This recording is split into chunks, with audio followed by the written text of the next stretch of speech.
everybody. We are back with another episode of Horror Movie Night. This week, we're talking about a movie that I picked because it is the 35-year anniversary of Hellraiser II, also known as Hellbound. And wow, what a jingle, song, Matt. Yeah, thank you. I think that I'm running through my head. Okay, yes, I agree with this statement. All the things you said.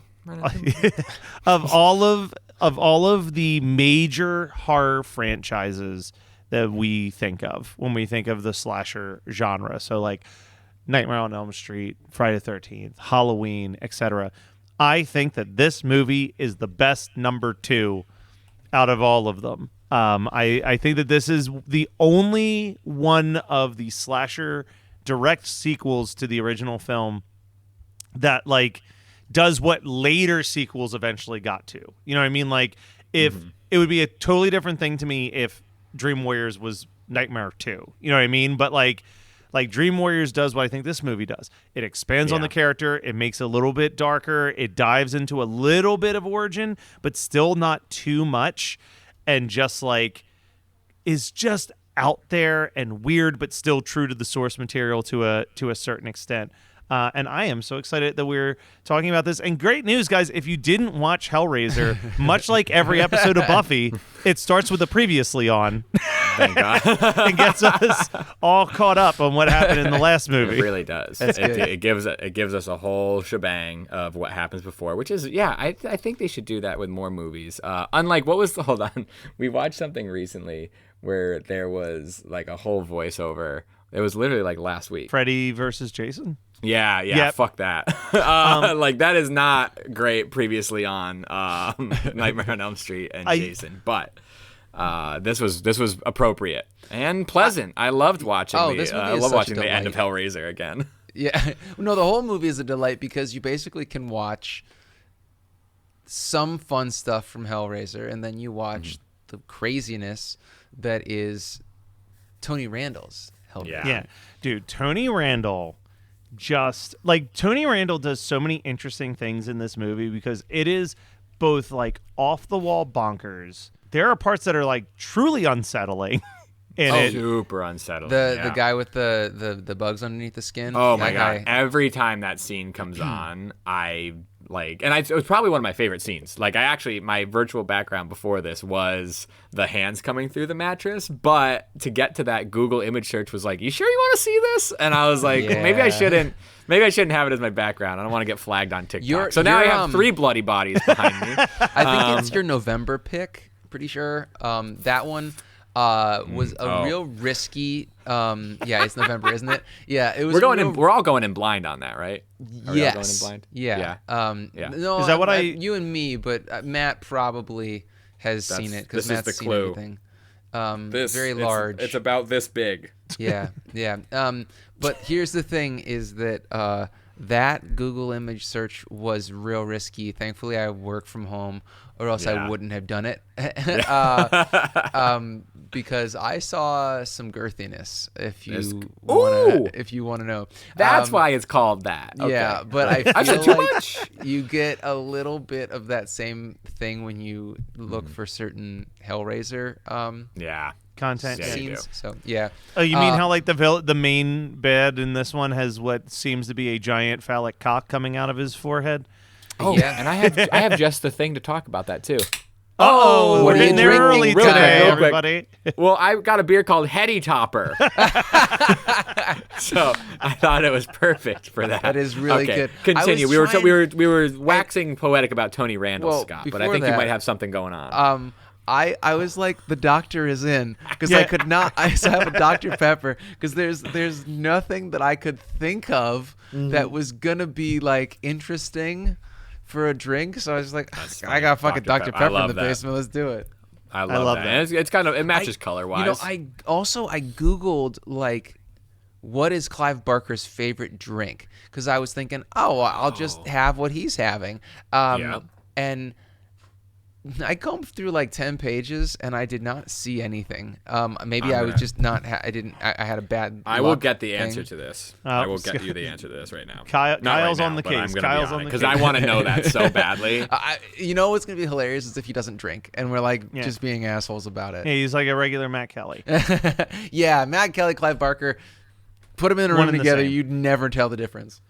But yeah, so I'm not sure if you guys caught this one thing that I read, but both Clive Barker and Tony Randall, in their minds, this was like a passing of the torch, right? Like, so the thing is that this movie got greenlit before the first movie even came out. Yeah, it was in So post-production. Hellraiser was in post-production. New World was so blown away by Hellraiser, they're like, we definitely need more of this.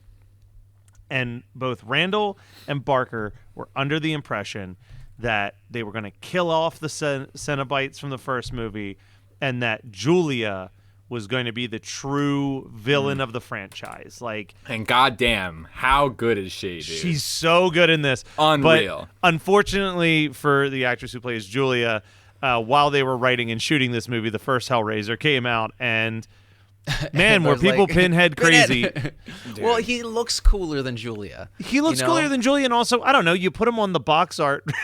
Like, Yeah, so, that's true. Yeah. Well, I mean, you couldn't put Julia on the box art because she's just a skinless, naked corpse.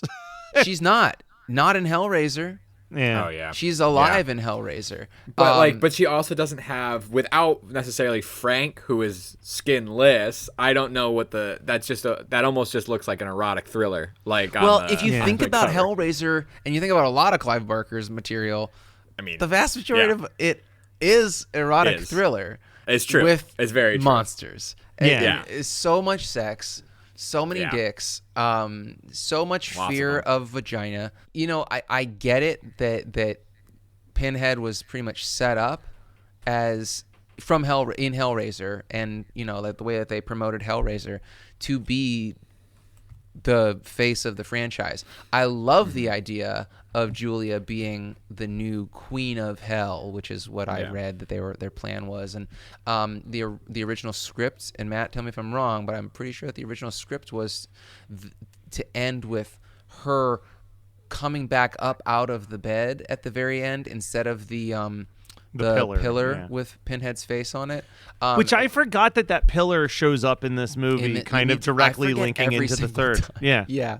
Yeah. Threes in the air. Wait, hold on. I always ask this. Have we talked about 3 on the podcast? Yeah, we already did. Yeah, we've done sorry. 2, 3, 4, 6. No, we've done 2, 3, 4 in Hellworld. That's it. Is Hellworld 8 or is it that's 7? 8. That's Wow. 8. Is 8. Okay. Okay, you damn, guys did man. you did Bloodline. Okay. I picked Bloodline a long time ago. We've covered all the ones that matter besides the first one, which we'll probably never do an episode on. Though and Inferno's fine. I think we had this discussion before. Inferno's fine. I don't think it's worthy of an episode. Like, it would be hard to get the ha-has out of would it be. because Yeah. it's really a crime. It's like a crime it's thriller with Cenobites. procedural. Yeah, it's true. barely. well, let's so this movie after we get the previously on, we get a very quick segment of Pinhead's origins, which I found out later that a lot of the stuff in part 3 where we really get to know more about that character was kind of removed from the script. So this was kind of just like they just wanted to establish that every Cenobite starts as a human, and since Pinhead's the iconic one, here's a quick shot so that you can get a rough idea of how that happened. I think the point of that being that, like, a lot of these people who became Cenobites maybe weren't truly evil people in the sense of setting up Julia as someone who was straight up evil before she got pulled into got hell. like seduced by the evil, who was evil and like just wants to take this on. Which is great. I mean, it's a great way to sort of inform the Cenobites. But it's not as scary. No, it's not as true. scary if only bad people get turned into Cenobites, because like Chatterer was a little boy. Yeah, no, we got to get into that because I wrote that down. That look, I don't want to watch a kid die for sure, but I really need an origin story of who this child was, how he got the lament configuration, because they even say it's not hands that summon us, it's desire. So the kid, it's not like the kid just played with a box and accidentally summoned some all those Cenobites. other kids like really slaying their Rubik's cubes and was like, well, I have this thing. I'll just do it real fast. And I also want it, like, I feel like theoretically he had to have been sent to hell, but they were still like, well, you got to grow up before we can like fully Cenobite you up to be. I don't think that's how the magic works, man. I'm like, what the? Because it's like a full-grown ass for man. 8 years. Yeah.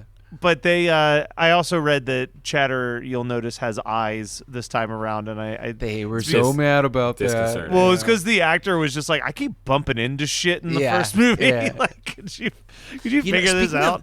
Speaking of actors, I found it very interesting that the guy that played Skinless Frank in Hellraiser plays Skinless Larry, so Dad, in the beginning of this. Yeah. He also plays the guy with parasitosis, which is the bugs under the skin, and he plays something else in this. Yeah, like he played 3 roles. He was a man. I hope he got paid Motherfucker is like or else... basically Doug Jones. Doug Jones, this whole thing. How so I don't know if this is iconic in the way that I think it's iconic, or just that it's was an image that I saw in a film review book that captivated me. But that Skinless Larry next to the I'm in hell, help me is just like, it's so good. So good that 9 Inch Nails wrote a song after that scene. Right. Probably the line in the whole movie, in a movie that's not filled with very many funny lines. It's not a particularly chuckle-worthy movie. No knee slappers. But Julia, fully skinned, shows up. She's talking to the doctor, and then it cuts to this shot where she's staring at herself in the mirror, and she just says 2 words, "I'm cold." And I'm like, and I thought, perfect. That is that Tony Randall wit that made us love his other films so much. Dude, what I also loved about this movie was there's a lot of like interesting effects, like editing choices, like actual visual effects that like reminded me so much of like, not necessarily to the point of like Ken Russell stuff that we've talked about before, but there's so much of that style of thing happening here in the realm of hell that I was like, when she goes into the fun house and is like seeing all these moments in time, I was just like, I was kind of blown away by it. I've seen this movie a handful of times, but each time, and I just got the Arrow Blu-ray of it, so it looks even better than my weird, like, is this widescreen DVD that I had? That's what I watched it on. Yes, yeah. Oh, and I've had that forever, like, so I just upgraded. And so is that the one that has the surgeon scene that people talk about? Because, I mean, does that exist for real? I don't recall a surgeon scene. There's like some surgeon scene that I was reading about before we started recording that said that there's a deleted scene that has been talked about for decades at this point, where Pinhead is wearing OR scrubs, and he says something to the effect to Kirsty that her dad is dead and that he's gonna like perform brain surgery on him or something like that.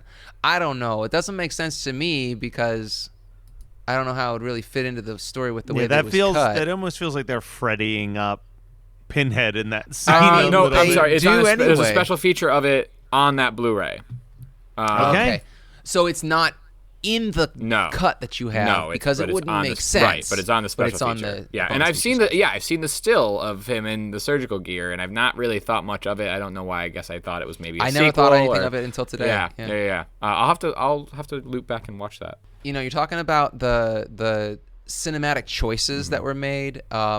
And I was like, okay, this is Tony Randall. Like, who the fuck directed the original Hellraiser? Mm-hmm. I always forget that it's Clive Barker. It's fucking Clive. Clive does it. Yeah. Clive. It's crazy. Clive That dude's did a maestro. great job. Yeah. It's his first. It's his who, debut feature. Too. Yeah, exactly. Yeah. It might be one of the strongest debut features from a horror director. From a horror. Well, I would say like.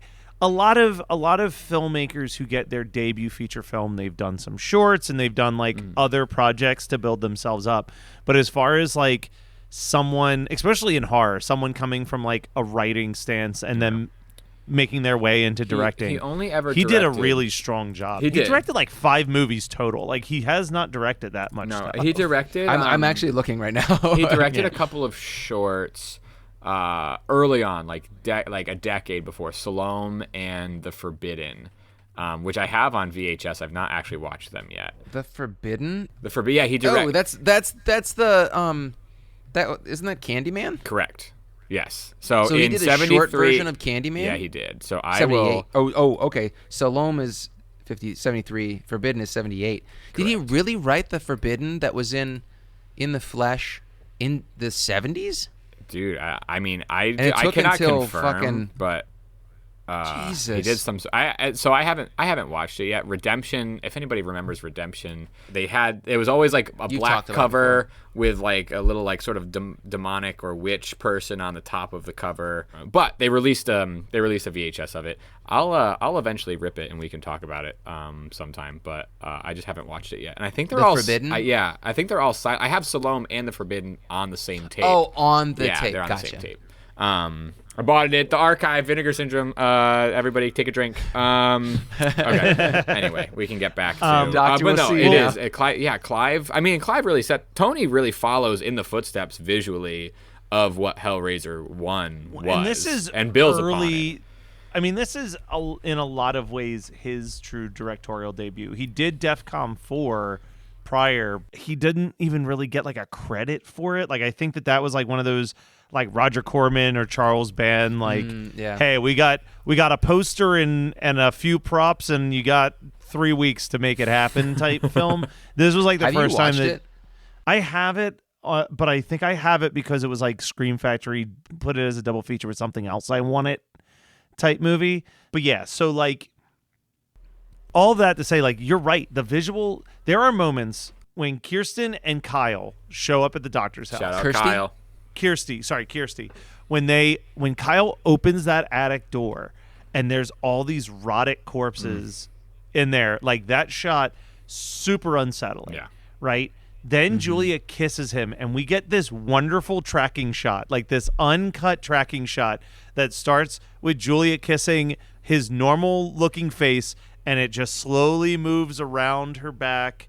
And then as it comes back around, you can see his face is now whitened and like there's shit pulsating off of it. And it's like the skill that it took. It's like one of those things where I can't help but wonder, like I guess they did half of his face in that makeup on the one side. Like I'm trying, like the way that they did it and made it look so seamless. Is there a I hidden think that cut had in there? to be a cut. They just probably did such a good job with a cut, right? I would imagine it being a cut, but now that I would say it has to be, but that's It a whole could have day. been an But that's a in-camera whole trick. day of filming that I don't know if they would have given him. You know what I mean? Like this is a high budget. Yeah, they movie. cut the Like, budget for this really hard. That's why we Yeah. don't get any of the Cenobite backstories, Yeah. except for a little bit of Pinhead.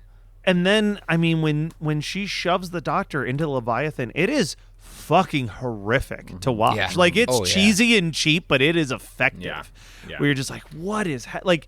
And I love the whole look of that. You know what I mean? Like, then it just gets weird, and I love when it gets weird. Yeah. Like, I Well, like it so- more when it gets weird after that. Like, that's I- where the movie really starts for me. In the third act, then. Yeah. Yeah.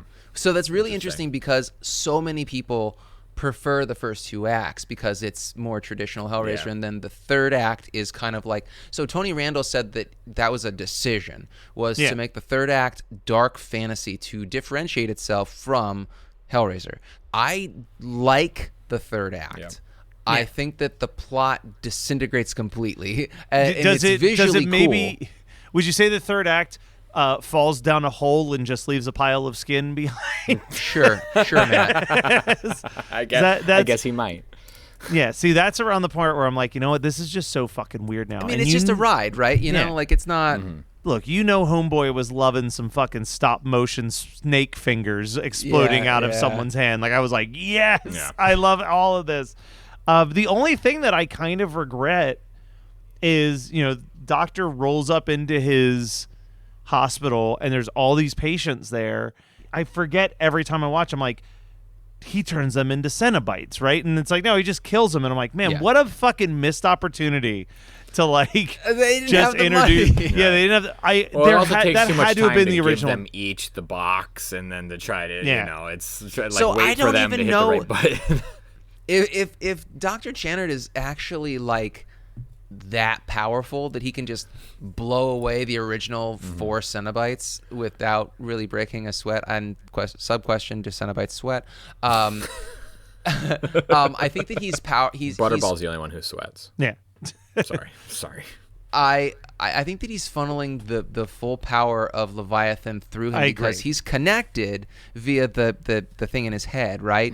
And so I think that he is significantly more powerful than the traditional Cenobites, who are also probably formed over a much longer period of time via suffering, things like that. Because like I would accept that Chatterer probably was not grown into an adult body as into the Chatterer, but rather just like metamorphosis over a long time of torture. But that doesn't like he's dead, so he's not like gonna grow. But what I would say is that Dr. Channard would definitely be able to turn the entire Psych Ward into Cenobites if he cared to.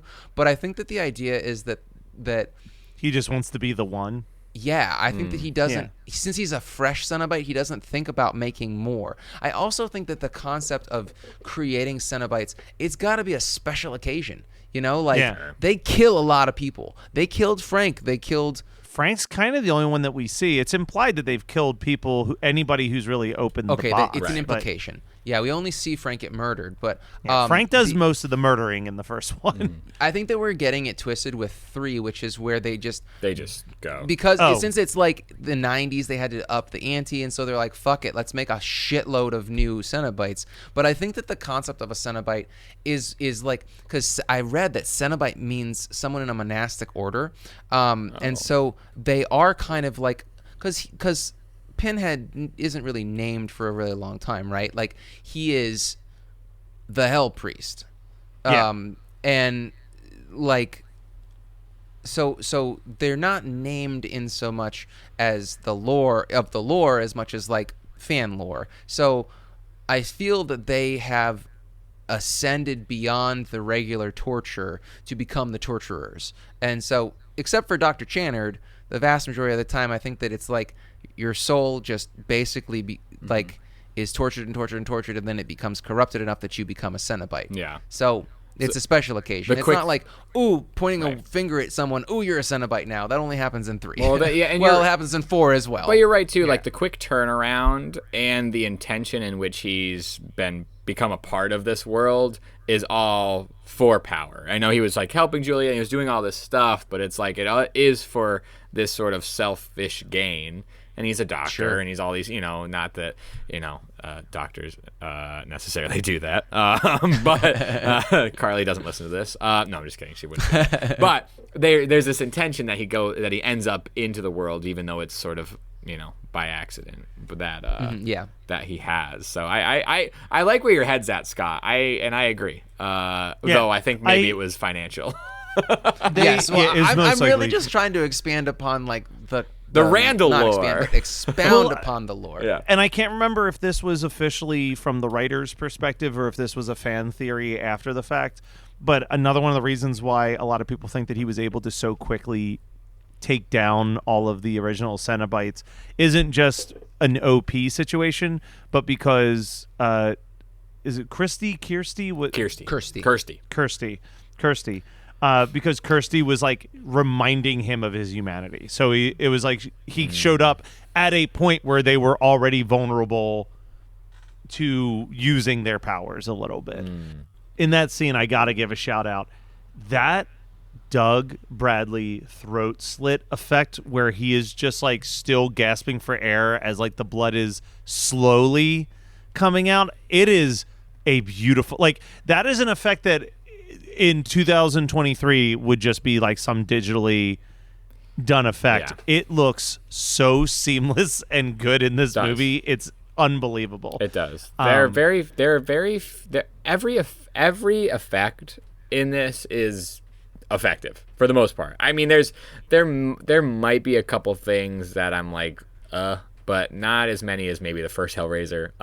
And certainly the atmosphere of all of this. Like, well, actually, I was thinking in that like previously on segment, I was like, oh yeah, all the lightning, like all the lightning bolts and the electricity that goes through the Cenobites. Yeah, I'm the painted on lightning bolts. Even when the Leviathan's doing lightning stuff, that has never aged well. No. I don't. It won't. Never And been it a won't. good look. Painted on the celluloid. Yeah, the painted on celluloid stuff is always. I don't rough. mind it. It's nostalgic. It's charming. For me. It's very charming, but I It's remember. just because we grew. I mean, like I grew up in the 80s. I watching actually, that kind of stuff. really am. I thought about what we've talked about before, particularly about this movie.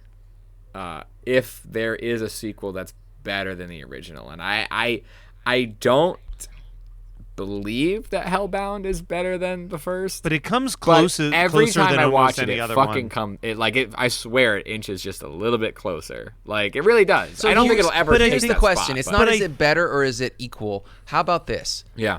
Which one? If you were like laying in bed and you just needed to put on a horror movie to chill and fall asleep, I don't know, whatever. Would you pick Hellraiser or would you pick Hellbound? I mean, this is a real question, Kyle. What would you I would pick? pick. I'm I would gonna pick ask Matt. Hellraiser. I would pick Hellraiser. You pick Hellraiser? Okay. Yeah. I probably Matt? would also pick Hellraiser. Yeah. I would pick Hellbound. Is that Yeah, right? So Interesting. I do have a very fun fact For somebody who likes the first two acts more, you would still pick Hellbound? I'd be asleep by the third. Yeah, there you go. You got That wasn't it's a a set. long I didn't game. set you up for that, but like it was literally like, yeah, that's pretty much what happened. Fair. It's a little bit brighter, like I feel like Hellraiser is a much darker lit film. Yes. Oh, sure. No, And it for definitely some is. reason, it just kind of tickles my eyes a little bit better to watch Hellbound. I get But that. I think that Hellraiser's a better movie. Honestly, yeah. like that's Yeah. that's just. I think that it's a better paced movie because I like all three acts. Yeah. But it's also a heavier movie. It's a lot more dramatic. It's true. Whereas this movie is more of God, an I'd love to see action. Hellraiser as a stage play. Holy fuck. My favorite special effects, have to shout it out, could practically just be horror movie night in a nutshell. The two skeletons doing it on the pillar at the end of the movie. Hell yeah. Hell yeah. The last thing that I wrote down that I do think we need to talk about, and Scott, this one's dedicated to you, because boy, do you love some head trauma. The ending of this movie, that decapitation right at the jawline, fucking beautiful. Gnarly. Beautiful. It's so good. Like the decapitation at first, I'm just like, fuck yeah. Then when it cuts to the thing still dangling and you can see that it was ripped at the jaw and not at the neck, I was just like, even better. Like, I fucking love that. And I agree with you guys. Like, look, the third act, it's definitely a tonal shift. I just have so much fun in that third act. They are just... you can tell everyone's just having fun at that point. They're just swinging for the fences. They're like, what special effects can we pull off with the little bit of budget that we have been That's gifted really- at this Oh, I point? mean, and That was how their- that talk was their about- plan. Talk about handing off things for Tony Randall to then end up doing, right? Like, I Yes. mean, like, Oh, for the sure. crazy thing is that, like, as somebody who has to come into a sequel and then also have it be basically their directorial debut, to then bridge the gap between, like, what Barker was doing and then what Randall will go on to do, I don't know if there's a better example of that than this. But it's crazy. So I actually want to bounce back to one other thing, because we were talking about the like better than or as good as or anything like that. I think what sets this apart, and Barker being part of it and like working on it while they were in pre-production of Hellraiser, is that it just feels like a continuation of a thought. Yeah. Way more than a lot of other horror movie sequels are. Yeah. A lot of the other horror movie sequels are reactionary to what people loved in Very the first movie and trying to like replicate it or do it over again. But slightly more, we've seen Scream 2. Like Randy gives that whole thing where it's like, you got to do the movie again, but like gorier and more convoluted. And it's like, they were making this while the first one was still getting finished. So Yeah. like they didn't have time to know what the audience wanted, Right. and they just followed their gut on what was the next logical step in the story. And I think that that's what stands it above everything else, even if That's a it made great it point. onto Roger Ebert's most hated list. Well, of when that have we year, ever but- listened to Roger Ebert's opinion about horror movies? Horror movies. Fucking Thumb never. Fuck. Thumb What? You've been lost in the woods for hours now, stumbling around in the dark. You come around the bend and see two people roasting marshmallows over a roaring fire. They see you coming into the clearing and gesture over to pull up a log. Welcome to Campfire Ashes. I'm Paul. And I'm Jess. Join us as we tell each other our originally written spooky stories around the campfire and then dive into the lore and legends that inspired them. Is it something that goes bump in the night? Is it something menacing lurking past the tree line? Or is it just weird and otherworldly? You'll find it here on Campfire Ashes. You can find us on Spotify, Apple Music, Amazon Music, or right here on the Geekscape Network. All right, Matt. Double feature. Give it to me. Look, I know I noticed something while we were having this conversation. We all put in a lot of work to not talk about what movies Tony Randall has made because I think we're all gunning for different ones. But I think stylistically, the one that makes the most sense. He did a lot of other movies that I think are better than this and more fun than this. But stylistically, this and Amityville 1992 just feel like they make sense to me. You know, Matt, I just got to say, if you were to put on Amityville 3? No, Amityville, what number is it? I don't even remember. It's like 5. Well, if you were to put on Amityville 92, I would look at you and I would tell you one thing. I'd be like, it's about time. Scott, what would you double feature? I'm going to do the this with? Hellraiser remake. Ooh. You're an Just because they... God damn it, Scott. I can't believe you said that. I did not think you were going to say that. Really? Really? I mean, you can have it. I'll find something else. No, I'm okay. I'm being hyperbolic, but I'm being fucking dramatic about it. But I was surprised. I'm surprised to hear you say that. I really liked it. The reason why I pinned that one is that at the end of it, you get the same scene basically where you see a new Cenobite being created, and it's pretty much the same as Dr. Channer being turned into a Cenobite. So, I mean, not the same, but it has the same kind of. It feels like it has the same energy for sure. Relative. Cenobite energy. Yeah. That's true. That's a great point. I like that a lot. You could always go with Children of the Night because I know how much you loved that one. Yeah, his strongest film. Shut up. All right, and I'm gonna go with Nightmare on Elm Street 2. Actually, I think that it would honestly be if we watch this first, Elm Street 2 second. It's like a perfect dichotomy of energies. As far I as love Nightmare 2. And I love it what too. anybody says. I love it as too. I was do. as so I much was fun. rattling off why this is a better sequel than most horror movie sequels, and I was talking about how they try to copy the original movie too much. In my head I was like, you know what? I love Dream Warriors, but Freddy's Revenge, true to its credit, absolutely does something different.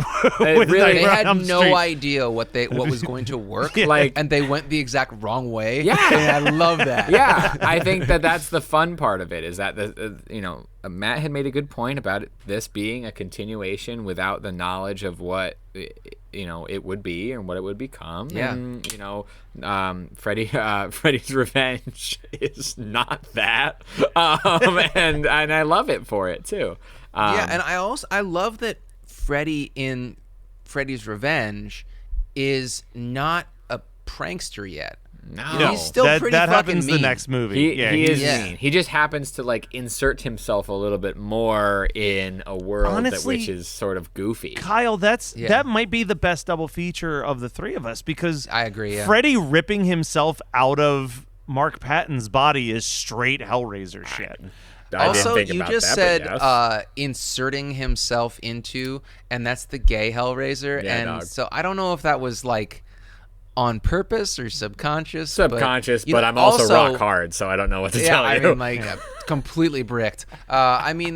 Literally sex sandwich me between Pinhead and and that's the other Freddy. thing. I mean, we're talking about so much sex, right? And that is the so sex, much homoerotic exactly, and stuff. that is the sexiest most erotic Nightmare on Elm Street has ever been. Maybe some people might not find it sexy, but it is also the most erotic. It's the most erotic. Yeah, right. The imagery is so sexual. It's He so goes sexual. to a fucking. He goes to a leather bar. He gets he murders someone in the showers. It's so much repressed homophobia. A lot of crotch and, shots. Yeah, so much. I mean, I love that movie, and I'm not I'm not being sarcastic at all. No. Also, like, that's Megan's favorite nightmare movie. so She fun. doesn't like horror, but So she was fun. like, let's watch the gay horror movie that you were Yeah. talking about. I was like, oh, you mean Nightmare 2? I was like, yeah. Yeah, dude. And we watched it during the pandemic. We a were fun one. stuck at home, and she was like, let's finally watch Nightmare. Which Nightmare was that? I was like, Nightmare 2. She was like, okay. She had a blast. Yeah, it's a fun one. It's a Yeah. fun one. I do. I think would that not would make pair- her watch Hellbound, though. No, No. Hellbound is not for the faint of heart, but Nightmare 2 it is. is- A blast. I think that, and I'll just say this, Not and then we'll faint of move the to the last Hellbound part. segment of the podcast. But it Tix, as much as I love Tix feels like the very odd stepchild in Tony Randall's otherwise fairly dark filmography. It does. No, Tix is my favorite Tony Randall movie, as Same. we all know. Same, but stylistically, it does not make sense with this. Yeah, exactly. So that said, Matt, why don't you take us home through the final stretch here? What have you been digging on that isn't a recent movie? Yes, because we stand with the actors and the writers who are striking. Yes. Kyle graciously gave me a book the last time I saw him in person that was going to go on Horror Finds, and I just looked at the cover and said, I kind of want to read that. And he said, take it. And it was Funhouse by, and I believe I'm saying this right, Diane Ho, H-O-H. And it's like a 90s, like in the same vein as, I forget what the genre was, but it was like R.L. Stein wrote a few of these. Christopher Pike wrote a few of these. The It was point, like the point horror. Point it was like horror, pre-Scholastic, but it was still Scholastic was point horror. There's actually Yes. there's actually a good podcast, like Point Horror Book Club or something. But continue. I'll have to dig into it. But obviously, you know that Matt Kelly loves a dark ride. So I Uh-huh. saw Yeah. a book that said Funhouse with a picture of a funhouse on it. And I thought, all right, it's 160 pages. Let's knock this out. Oh, that's And- a day for you. Yeah, and I knocked it out in a day. And it is... So it is this, it's a really fun little mystery, and it gets dark. Like, as I was reading, I'm like, I want the movie version of this. And the story is essentially that you're bouncing back and forth between two narratives. You've got the main character, and she's at the boardwalk in their small little town. The whole town is just known for this boardwalk. And the roller coaster derails and kills one kid and severely injures 3 other kids. And she swears that she sees someone underneath the tracks run away, and everyone thinks that she's crazy. And then it bounces to the narrative of one of the characters, but we don't know anything about them. And they were in the attic one day and found the journal of a woman whose husband used to own the boardwalk, and his friends cheated him out of the boardwalk, and he got so depressed he killed himself. And then the family knew that she would be poor without the baby she was pregnant with, so they stole the baby from her, saying that they could take better care of it. And then that woman also killed herself.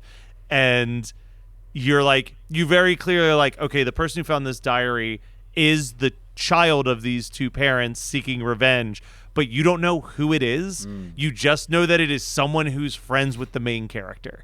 And like it just keeps bouncing between like shit happening to anybody who's tied to any of the families that currently own the boardwalk, and the narrative of the kid explaining more about what he found in these journals and stuff like that.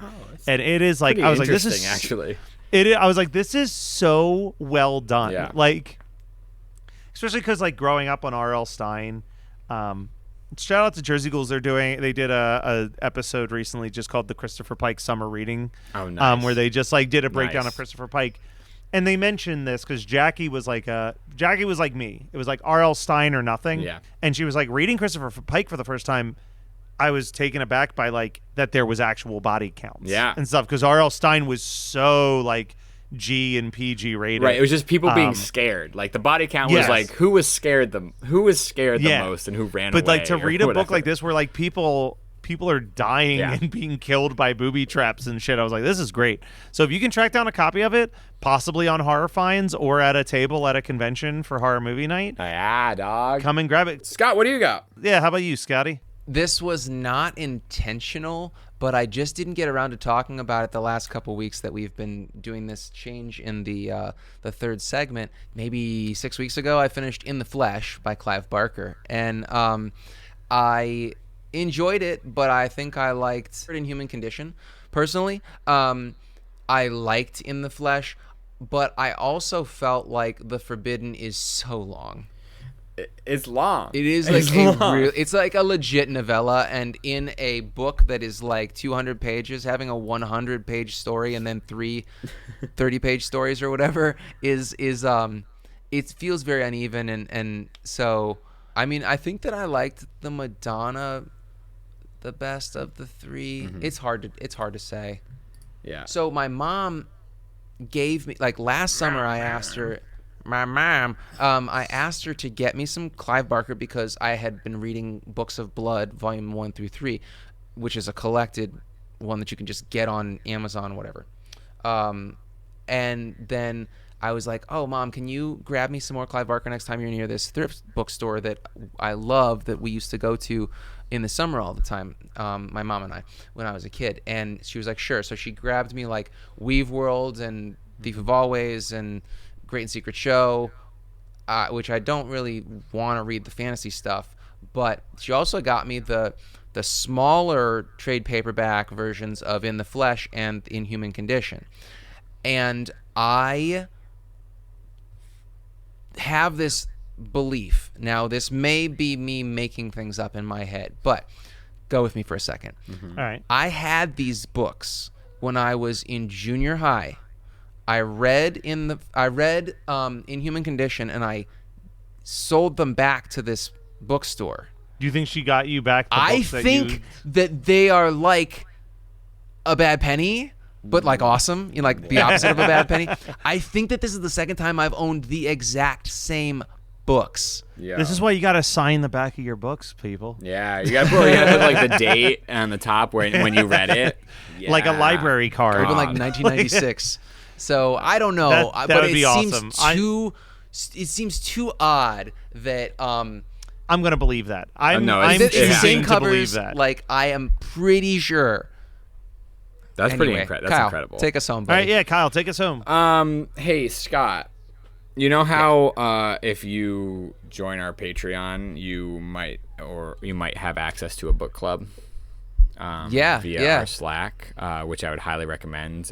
It's patreon.com/HMN podcast. That's right. Yeah. I know exactly what it is. It was all a test for you guys. But if you join our Patreon, we just started a book club, and which I think that we had been dancing around.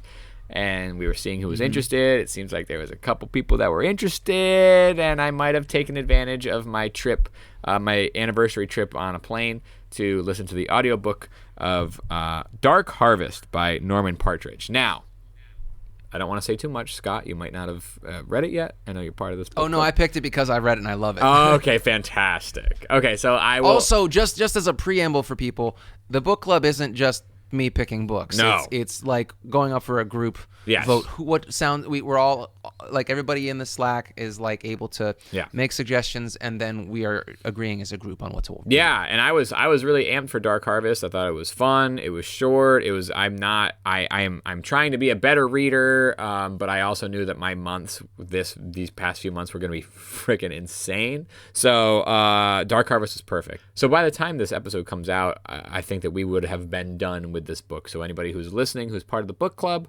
don't worry. But so Dark Harvest is really fun. It was a novel out in 2006, and I felt that it was this beautiful Halloween-y mix of the Warriors and hold on, I wrote this down.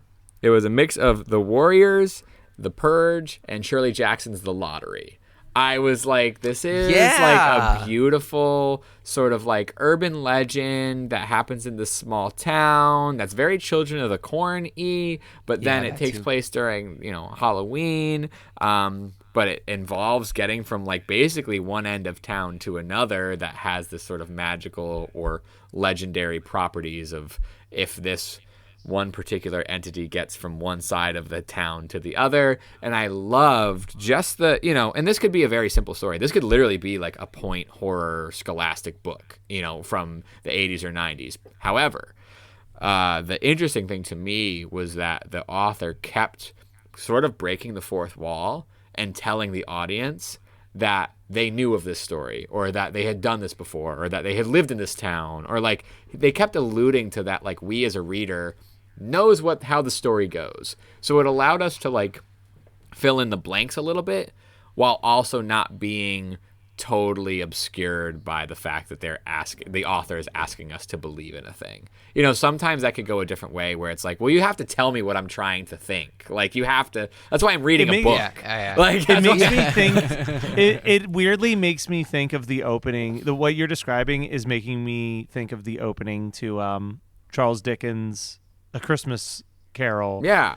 Where he literally says like Marley was dead, and like he elaborates like, it is important for you, the reader, to understand this fact, or nothing that happens beyond this point will seem as magical as it is. Please accept that Marley is dead. It was a very gentle, like, accepting you back into the fray of like, you, like, this is a story I'm telling you, but like, if you think about it, like, already know it. yeah, exactly. It was really fun, really short read. You know, I had ended up buying the audiobook. I was hoping my library had it via.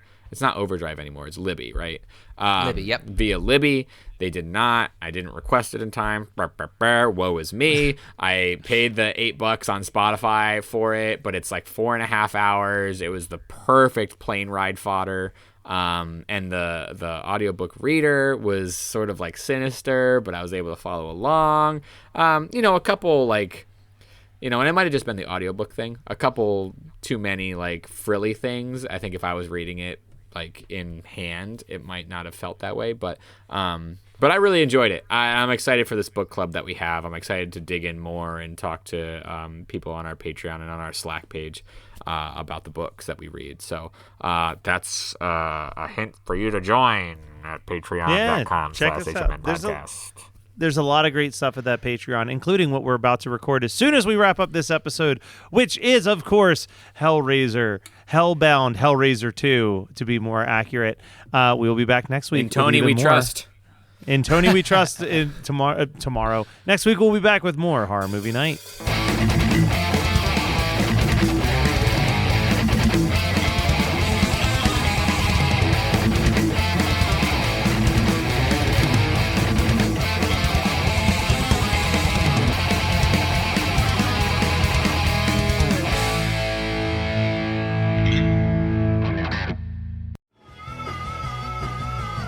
You're listening to the Geekscape Network.